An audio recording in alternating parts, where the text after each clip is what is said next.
전원가족 여러분 안녕하세요. 온 가족이 함께하는 하루 10분 가정예배 예바시에 오신 여러분들을 진심으로 환영합니다. 이제 이렇게 함께 모이는 것 많이 익숙해졌지요? 오늘도 함께하는 이 자리에 하나님의 은혜가 충분히 우리에게 내려질 수 있게 되기를 간절히 기도합니다. 다 같이 묵상 기도하고 예바시 시작하도록 하겠습니다.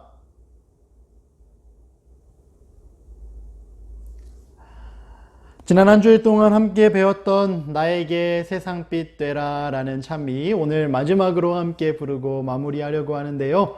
여러분 이 찬미 큰 목소리로 함께 불러주고 앞으로 교회에서도 우리가 이 찬미를 많이 불러볼 건데요. 그때 힘차게 함께 불러줄 수 있으면 좋겠습니다. 오늘은 1절과 4절 함께 부르도록 하겠습니다. 준비됐나요? 아름다운 목소리로 함께 찬미하겠습니다.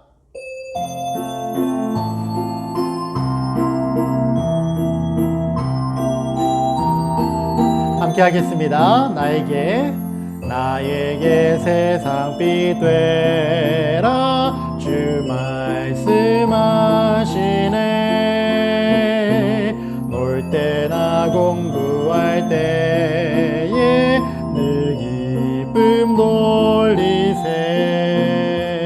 주 예수 원하네 세상의 빛이 되기. 주 예수 원하네 환하게 비추기를.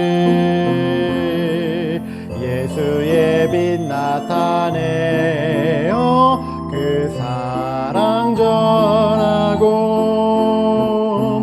영원히 주님을 섬겨 내 기쁨 삼겠네. 주 예수 원하네 세상의 빛이 되기. 주 예수 원하네 환하게 비추기를. 예수님의 그 아름다운 빛을 환하게 비치는 오늘 하루 될 수 있게 되기를 바랍니다. 오늘도 어제에 이어 네 번째 이야기 함께 살펴보고 그 이야기를 마무리하도록 하겠습니다. 어제 어디까지 살폈는지 기억하나요, 여러분? 네. 다시 감옥에 갇혔던 베드로와 요한이 천사의 도움으로 풀려나서 감옥에서 설교단으로 이동해서 다시 말씀을 전하게 된 그 이야기까지 살펴봤는데요. 오늘 또 어떤 이야기가 이어질지 함께 보도록 하겠습니다. 24페이지 교재를 가지고 있는 친구들은 함께 보도록 하겠습니다. 사도들이 도망한 것을 제사장들이 몰랐기 때문에 기회는 더욱 좋았습니다. 제사장들이 재판을 하려고 사람을 보내어 사람들을 데려오게 했습니다. 그러나 사람들은 아무도 감옥에 없었습니다. 수비대원들은 돌아와서 몹시 당황한 모습으로 말했습니다. 감옥은 아주 단단히 잠겨 있고 문마다 간수가 서 있었지만 문을 열어보니 안에 아무도 없었습니다. 여러분 상상이 되세요? 분명히 어제 감옥에 넣어놨고 문도 잠갔고 그 감옥문 앞에서 군인들이 지키고 있었는데 다시 가보니까 감옥 안에 아무도 없다는 거예요. 믿을 수 없는 이야기였어요. 지도자들이 이렇게 이야기합니다. 뭐라고? 죄수들이 없어졌다고? 그러면 그들이 지금 어디 있단 말인가? 문이 잠겨 있는데 어떻게 도망갔다는 말이요? 그곳에 있던 사람들은 모두 깜짝 놀라 소리를 칠 수밖에 없었어요. 그때 갑자기 한 사람이 그 도망친 죄수들이 지금 성전에 서서 사람들을 가르치고 있다는 어처구니 없는 소식을 가지고 쏜살같이 달려왔습니다. 분명히 어제 감옥에 넣었는데 지금 어디에서 뭘 하고 있다고요? 성전에 서서 하나님의 말씀을 전하고 있다는 거예요. 화가 머리끝까지 치밀어 올랐어요. 그들을 당장 이리로 끌고 오시오. 제사장이 소리치자 성전에 지키던 수비대는 그들을 찾아 나갔습니다. 그들은 곧 베드로와 다른 사도들을 여럿 데리고 돌아왔습니다. 당신들에게 그 이름으로 가르치지 말라고 우리가 엄격히 명령하였는데 보시오. 당신들은 당신들의 가르침을 예루살렘에 퍼뜨려 예수의 피에 대한 책임을 우리에게 뒤집어 씌우려 하고 있지 않소? 대제사장은 화를 벌컥 내며 소리쳤습니다. 당신들 때문에 우리가 다시 욕먹고 있지 않소? 지적하고 혼낸 거예요. 호통을 친 거예요. 하지만 베드로가 이야기합니다. 사람에게 복종하는 이보다는 하나님께 복종해야 하오.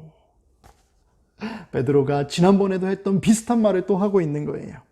베드로의 이 말은 제사장들과 의회원들을 더욱 화나게 하였습니다. 그런데 바로 그때 가말리엘이 일어섰습니다. 가말리엘은 의회원 가운데 한 사람이었으며 온 백성으로부터 존경을 받는 사람이었습니다. 여러분, 계속해서 등장하는 의회원이라는 사람들은 오늘날로 말하면 국회의원 같은 사람이에요. 가말리엘이라는 사람이 그 자리에서 일어서서 이런 말을 했다는 거예요. 이 사람들에게 손대는 일을 삼가시오. 그는 이렇게 권했습니다.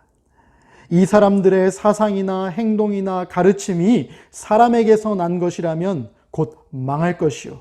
하지만 하나님께로서 난 것이라면 여러분이 아무리 노력해도 그들을 없애버릴 수 없을 것이요. 이 말은 정말 지혜로운 말이었어요. 의회는 그의 말을 듣고 나서 사도들을 매만 때리고 놓아주기로 했답니다.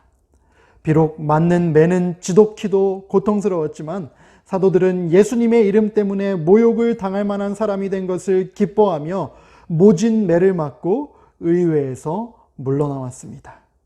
그리고 그들은 날마다 성전과 집에서 예수님이 그리스도라는 것을 쉬지 않고 가르치며 전했습니다. 아멘. 여러분, 또 한 번의 기적이 일어났지요? 하나님께서 그들을 통해서 말씀을 전하기 위해 그들을 사용하셨지요? 그리고 하나님께서 시작하신 일이라면 누구도 막을 수 없다라고 그들 스스로 인정할 수밖에 없었지요?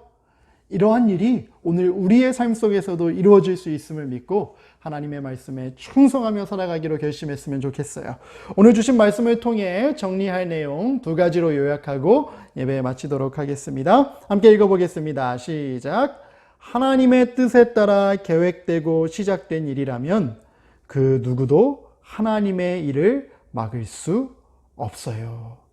사람의 욕심이 아니라, 내 이기심이 아니라 하나님의 뜻에 따라 계획되고 실행되는 일은 그 누가 뭐래도 결코 막을 수 없다는 거예요.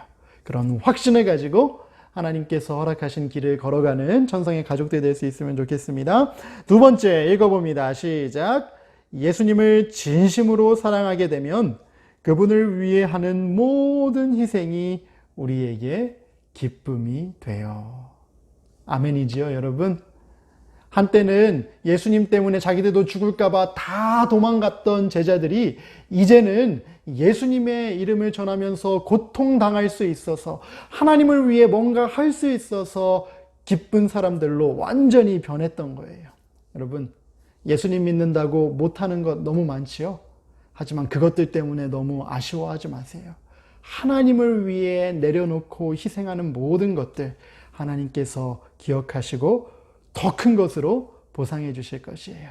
믿음으로 그것들을 바라보며 오늘 하루 충성되이 살아가는 천성의 가족들 되기 바랍니다. 다 같이 기도하고 오늘 예배 마치도록 하겠습니다. 하늘에 계신 하나님 아버지, 사람의 힘으로 제자들을 막으려 했지만 막을 수 없었던 것은 하나님께서 함께 하셨기 때문입니다. 오늘 하나님이 우리와 함께 하심을 꼭 기억하고 이 세상에서 담대하게 하나님의 자녀로 살아가는 천성의 모든 가족들 될 수 있게 도와주세요. 오늘 무슨 일을 계획하고 무엇을 하든지 다 형통한 하루 될 수 있도록 하나님 도와주시기 바라며 예수님의 이름으로 기도드립니다. 아멘.